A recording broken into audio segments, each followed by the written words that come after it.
35 প্ৰশ্নৱলী আনন্দৰাম বৰুৱাৰ জীৱনৰ মূল মন্ত্ৰ কি আছিল? এইটো 2018 আৰু 2023 আহিছে। আনন্দৰাম বৰুৱাৰ জীৱনৰ মূল মন্ত্ৰ আছিল কৰ্ম আৰু সাধনা। 2 নম্বৰ আনন্দৰাম বৰুৱাৰ কামৰূপৰ ভাওনাৰ কথা ক'ত উল্লেখ কৰিছে? এইটো 2016 আহিছিল। আনন্দৰাম বৰুৱাই তেওঁৰ মহাবীৰ চৰিত্ৰৰ সংস্কৃত ব্যাখ্যাত নাট অভিনয়ৰ বিষয়ে লিখোঁতে কামৰূপৰ ভাওনাৰ উল্লেখ কৰিছে। 3 নম্বৰ মানুহৰ সাৰ বস্তু কি? উত্তৰ মানুহৰ সাৰ বস্তু হৈছে জ্ঞান।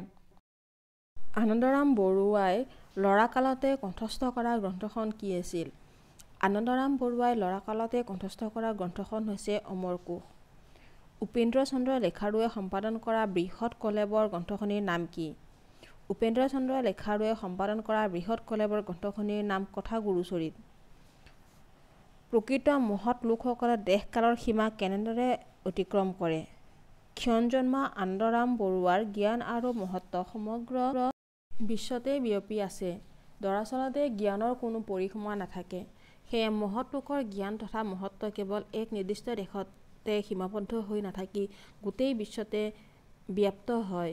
তেনে লোকৰ জ্ঞান বিদ্যাত বা মহত্বত সকলো মোহিত হয় আৰু তেনে লোকে সদায় সৰ্বত্ৰে আদৰ সন্মানৰ পাত্ৰ হয়। আনফালে কেৱল দেশৰ সীমা অতিক্ৰম কৰাই নহয়, মহৎ লোকৰ গুণ গৰিমাই কালৰ সীমাকো অতিক্ৰম কৰে। এগৰাকী প্ৰকৃত মহৎ লোকৰ খ্যাতি কেৱল তেওঁৰ জীৱন কালতে আবদ্ধ হৈ নাথাকি ভৱিষ্যতলৈ তেওঁৰ খ্যাতি ৰৈ বৈ যায়। অৰ্থাৎ অতীত বৰ্তমান আৰু ভৱিষ্যত তিনিও কালতে তেওঁলোকৰ মহত্ব ব্যাপি থাকে। এনেদৰে প্ৰকৃত মহৎ লোকসকলে দেশকালৰ সীমা অতিক্ৰম কৰে। আনন্দৰাম বৰুৱাৰ কোনবোৰ গুণ সদায় অনুকৰণ কৰিবলগীয়া? উত্তৰ আনন্দৰাম বৰুৱাৰ আন অসমীয়াৰ দৰে শাৰ পাত কল কুঁহিয়াৰ খাই ডাঙৰ দীঘল হৈছিল যদিও তেওঁ একান্তভাৱে জ্ঞান চৰ্চা কৰিছিল। এয়ে তেওঁৰ বিশেষত্ব। ইয়ে তেওঁক মহৎ আৰু অমৰ কৰি তুলিছে। তেখেতৰ জীৱনৰ মূল মন্ত্ৰ আছিল কৰ্ম। অবিৰাম কৰ্মৰ মাধ্যমেৰে তেওঁ আনন্দ উপভোগ কৰিছিল। একাগ্ৰতা আৰু অধ্যৱসায়ৰ বলত তেওঁ সফলতাৰ উচ্চতম শিখৰৰ চুবলৈ সক্ষম হৈছিল। কৰ্ম আৰু সাধনা আছিল আনন্দৰাম বৰুৱাৰ জীৱনৰ একমাত্ৰ ব্ৰত। তেওঁ আছিল প্ৰাচ্য আৰু পাশ্চাত্যৰ ভাৰত সন্মিলনৰ সমন্বয় সাধক। তেওঁ ৰচিত মূল্যৱান সংস্কৃত গ্ৰন্থসমূহৰ কাৰণে তেওঁ সদায় পূজনীয় হৈ থাকিব।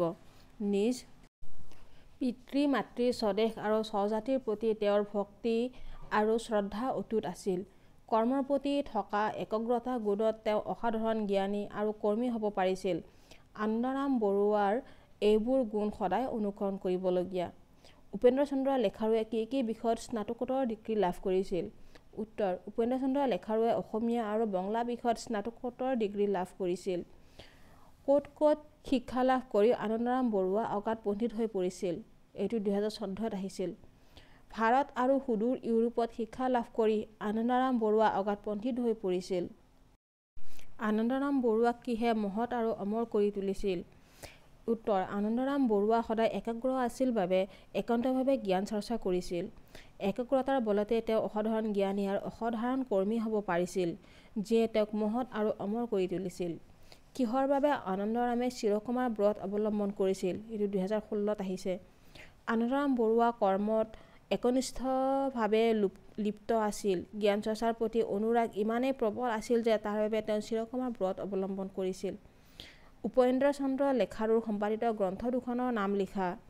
উত্তৰ উপেন্দ্ৰ চন্দ্ৰ লেখাৰুৰ সম্পাদিত গ্ৰন্থ দুখন হ'ল ভক্তি বিবেক আৰু কথা সাহিত্য। এইটো 2018 চনত আহিছিল। কেনেধৰণে পৰিচয় দি আনন্দৰাম বৰুৱাই সন্তোষ লাভ কৰিছিল? এইটো 2017 আহিছে। উত্তৰ আপোন পিতৃ মাতৃ আৰু ভাই ককাইৰ প্ৰতি থকা অচল ভক্তিৰ বাবে আনন্দৰাম বৰুৱাই বিখ্যাত পণ্ডিতসকলৰ শাৰীত বহিও দুৰ্লভেশ্বৰী আৰু গংগাৰামৰ পুত্ৰ পৰশুৰাম আৰু জানকীৰামৰ ভাতৃ বুলি পৰিচয় দি সন্তোষ লাভ কৰিছিল। একাগ্ৰতা গুণে আনন্দৰাম বৰুৱাক কেনেদৰে সহায় কৰিছিল? এইটো 2018 আহিছে। অসমীয়া সাহিত্যৰ সুসাহিত্যিক তথা প্ৰবন্ধকাৰ উপেন্দ্ৰ চন্দ্ৰ লেখাৰুৱে আনন্দৰাম বৰুৱা শীৰ্ষক পাঠটিৰ জৰিয়তে আনন্দৰাম বৰুৱাৰ সুকৃতিসমূহৰ কথা গুণানুকীৰ্তন কৰিবলৈ যাওঁতে প্ৰাসংগিকভাৱে আনন্দৰাম বৰুৱাৰ একাগ্ৰতাৰ বিষয়ে আলোকপাত কৰিছে। একাগ্ৰতা হৈছে ব্যক্তিৰ উন্নতিৰ মূল চাবিকাঠি। আনন্দৰাম বৰুৱা সদায় একাগ্ৰ গুণৰ অধিকাৰী আছিল।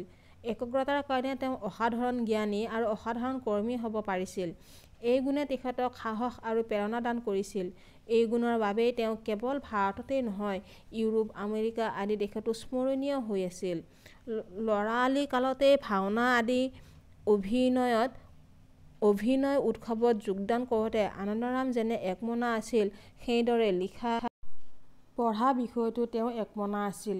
সেয়েহে গোটেই অমৰকোষ খনি তেওঁ ল'ৰালি কালতে কণ্ঠস্থ কৰিব পাৰিছিল।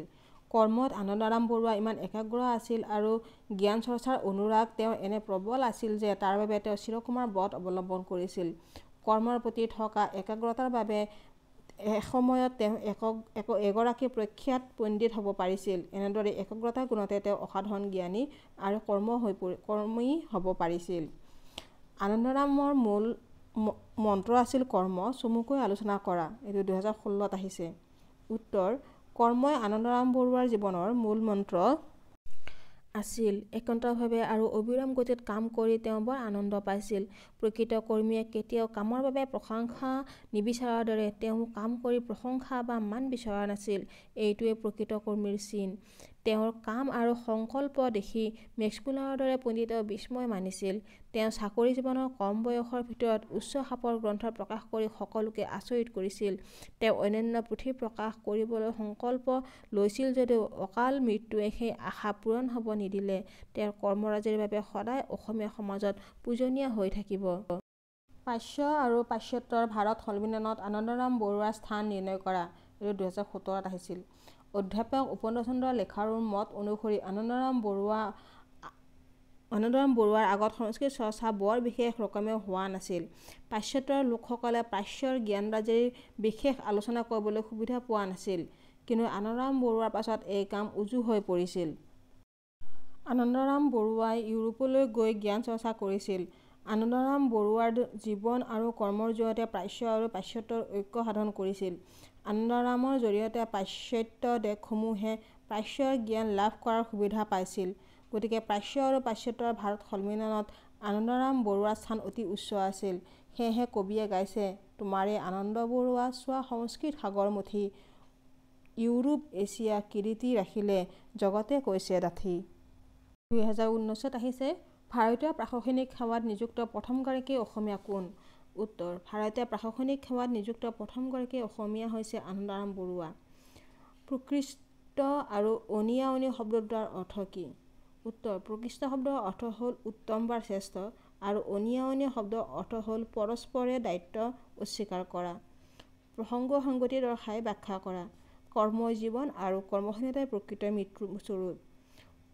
উত্তৰ: উদ্ধৃত মন্তব্যটি আমাৰ পাঠ্যপুথি সাহিত্য সৌৰভৰ অন্তৰ্গত প্ৰবন্ধকাৰ উপেন্দ্ৰ চন্দ্ৰ লেখাৰু দেৱৰ দ্বাৰা ৰচিত আনন্দৰাম বৰুৱা শীৰ্ষক পাঠটিৰ পৰা তুলি দিয়া হৈছে। সংগতি: উক্ত মন্তব্যটিৰ জৰিয়তে আনন্দৰাম বৰুৱাৰ একান্ত কৰ্মনিষ্ঠতাৰ কথাৰ প্ৰশংসা কৰিবলৈ যোৱাৰ প্ৰসংগত অৱতাৰণা কৰিছে। ব্যাখ্যা: কৰ্মই হৈছে মানুহৰ প্ৰধান ধৰ্ম। কৰ্মময় জীৱন তথা সাধনাই হৈছে প্ৰকৃততেই জীৱন। আনহাতে কৰ্মহীন জীৱন যান্ত্ৰণাদায়ক তথা মৃত্যুতুল্য। কঠোৰ পৰিশ্ৰমী অধ্যৱসায়ী লোকেহে জীৱন যাত্ৰাত জয়ী হ'ব পাৰে। জগত বিখ্যাত পণ্ডিত আনন্দৰাম বৰুৱায়ো এই পৰম ধৰ্মত বিশ্বাস আৰু আস্থা ৰাখিছিল। আনন্দৰাম বৰুৱাৰ জীৱনৰ মূলমন্ত্ৰ আছিল কৰ্ম।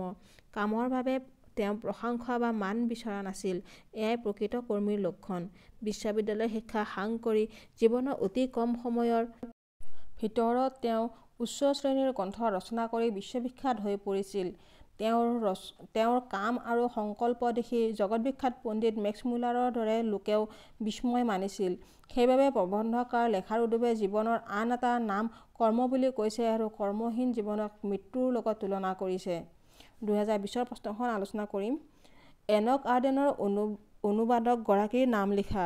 এনক আৰ্ডেনৰ অনুবাদকগৰাকীৰ নাম উপেন্দ্ৰ চন্দ্ৰ লেখাৰু। তোমাৰ আনন্দ বৰুৱা বুলি কোনটো কবিতাত কোনে আনন্দৰাম বৰুৱাৰ প্ৰশস্তি গাইছে? এইটো 2022তো আহিছে।